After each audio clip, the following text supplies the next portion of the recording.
મિત્રો, શું તમે જાણો છો એક સમય એવો હતો કે જ્યારે લોકો પાસે બધું જ હોવા છતાં માત્ર પોષણના કારણે ગંભીર બીમારીઓથી લોકો મૃત્યુ પામતા. વિજ્ઞાનીઓને સમજવામાં પણ સેંકડો વર્ષ લાગ્યા કે માત્ર પેટ ભરવું જ પૂરતું નથી. શરીરમાં કંઈક એવું ખૂટે છે કે જે આપણને જીવતા રાખે છે. એ કંઈક એટલે વિટામિન. વિટામિન્સનો ઇતિહાસ 18મી સદીથી શરૂ થાય છે. જે ખલાસીઓ મહિનાઓ સુધી દરિયામાં રહેતા એમને સ્કવી નામનો રોગ થતો. ત્યારે જેમ્સ લિન નામના ડોક્ટરે શોધ્યું કે જો તેમને ખાટા ફળો આપવામાં આવે તો તેમને સારું થઈ જાય છે. ત્યારે ખબર પડી કે ખોરાકમાં માત્ર કાર્બોહાઈડ્રેટ કે પ્રોટીન જ નહીં પરંતુ શરીરને માઇક્રો ન્યુટ્રિયન્ટ્સ પણ જરૂરી હોય. વર્ષ 1912માં પોલિશ બાયોકેમિસ્ટ કાઝિમર ફંકે સૌ પ્રથમ વિટામિન શબ્દ આપ્યો. વાઇટલ એટલે જીવન અને મીન એટલે રાસાયણ સંયોજન એટલે કે જીવન માટે જરૂરી તત્વો. ત્યારબાદ vitamin A, B, C, D એમ એક પછી એક શોધ થઈ.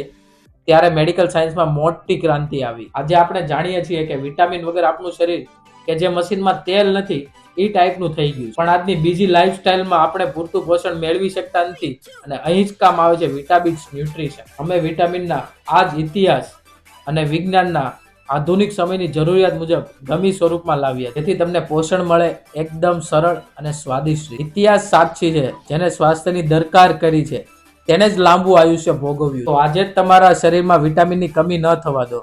અને વધુ માહિતી માટે અમારી વેબસાઇટ vitabix.com પર મુલાકાત લ્યો. Stay fit, stay healthy.